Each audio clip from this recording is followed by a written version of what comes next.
When I was a little boy, back in the days, I used to have a friend. He was having this crocro. If you don't know crocro, I mean sweetie. For those of you who don't know understand sweetie, it's called measles.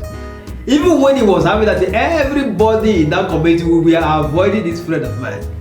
Even when he will give you money, nobody wanted to take money from him. And now, I am hearing that in Canada, a certain restaurant, they have come out to tell us that there are workers there. Almost all the workers there are having HIV. For those of us who don't know what HIV is, HIV.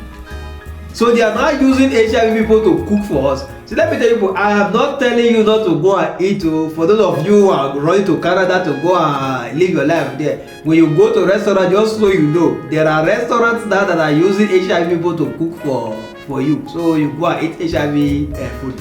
What they are trying to say is that they want people to understand that even when you have HIV, you can cook for somebody and the person can eat. You cannot transmit the sickness through their food or by giving you any of their product. Just when you have normal contact, body contact with them, that's the only way they can transmit the disease. So that's what they are bringing this idea now to prove to the people that you cannot transmit the disease by eating their food. Anyways, like I said, I would not tell you not to go and eat. Don't say it's me that said it. For me, you want to use oh God. People that have HIV, that's what you are playing with. If you are telling me that the person has headache and the person is cooking, no problem. I understand. Okay, the hand is broken, the person is cooking for me. No wahala. That's so maybe the yash is scratching.